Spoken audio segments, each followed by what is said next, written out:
Hi guys, welcome to another video. My name is Oluwase David, and I give you stories around the world. Now today, Friday, is supposed to be the deadline for the ceasefire deal between Russia and Ukraine, and President Trump is going to meet Putin next week. And it seems like they are playing games because the other day, Trump hit India with 25% tariff. Now the overall tariff is about 50%. The president of Ukraine, Zelensky, is ready to negotiate. But it seems Putin is never ready to negotiate because even last night he sent some missiles to Ukraine. It seems like he doesn't want to end the war. We're going to look at the meeting and see what is going to be said in the meeting and the deal that's going to be brokered between Putin and Trump. Putin, one thing we should know about Putin, Putin is an ex-KGB agent and Trump is just a normal guy. We don't know what's going on between Trump and Putin in just putting an end to this war between Russia and Ukraine. Now, the governor of Kaduna State, Senator Ubasani, signed a $62.8 million MOU, Memorandum of Understanding deal with the Kuwait Fund for Arabic Economic Development, KFAED, in a project of ROOSC, reaching out of school children. There are so many, over 80 million children are out of school in Nigeria, and he has made it his commitment that in his state, Kaduna State, their number one mission is education to all children, even girls, even children with disabilities and internally displaced children. He has made this a mission. So this is $2.8 million is going to build schools, going to renovate schools and build more projects that will make children to be educated in his state. That is his goal.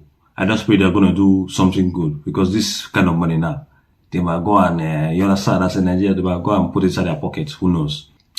Anyway, moving on. 21 foreign nationals have been convicted of cybercrime and money laundering. The Federal High Court in Abuja has said that this is a threat to the national security of Nigeria. Because normally we know that, Nigerians are fraud. But now, these are foreign nationals that are in Nigeria now committing cybercrime and money laundering. It's not Yahoo boys now.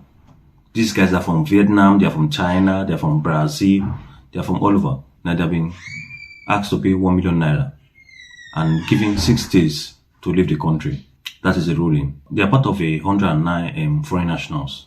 But these 21, they have been told to pay 1 million naira and to go back to their country.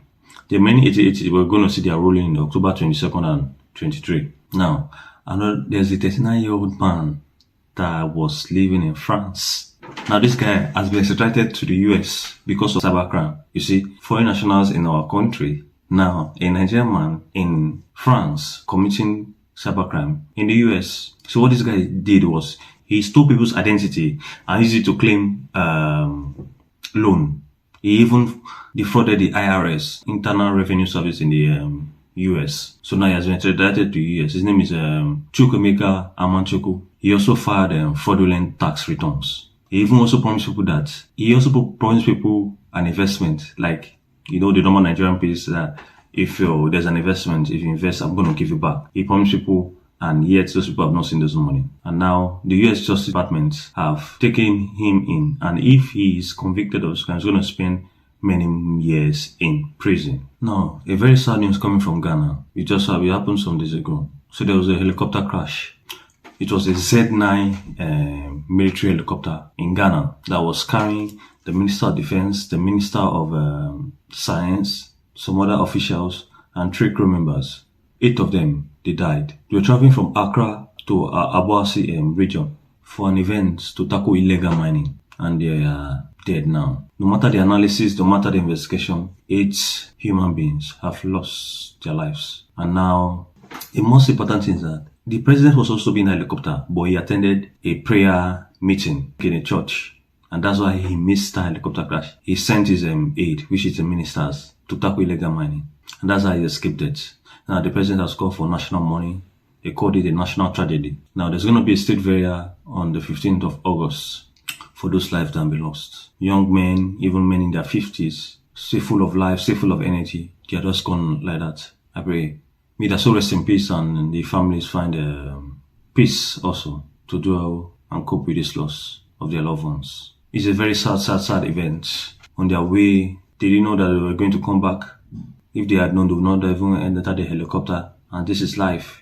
You have to live every day like it's your last. Now, the last thing from Nigeria, coming from Nigeria. Now, there's a Fuji legend. His name is Wasiu Ayinde, also known as K1 the Ultimate or Kwam1. There was an incident with him and valued staff members. While he was about to board, he normally carries the flags, and they asked him to identify the content of the flags.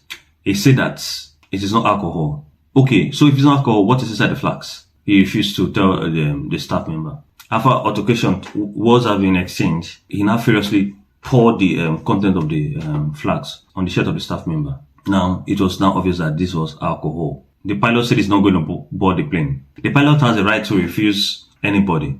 If you are trying to break the aviation rules, you can be denied entry into the plane if you are seen as a threat, which he was. This man, because of the anyhowness of Nigeria, do you know who I am?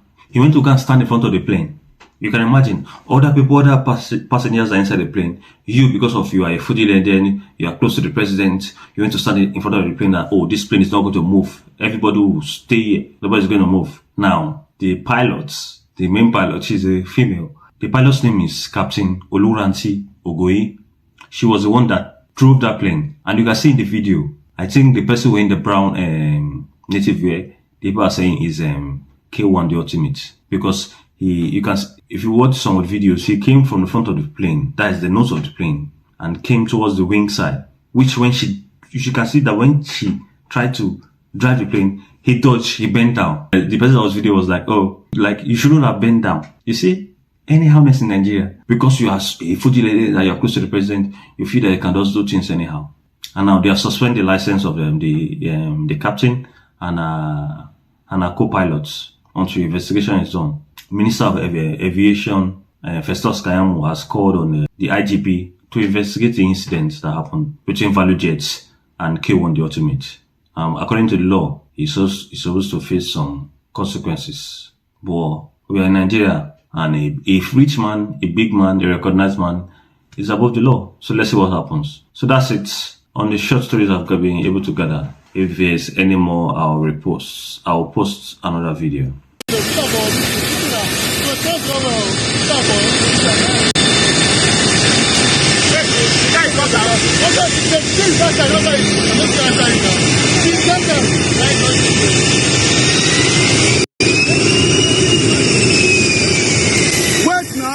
Wait now, say you strong, why you not wait? If you enjoyed this video, like, comment and subscribe, and I'll see you in the next one. Guys, bye for now. I'll see you in the next one.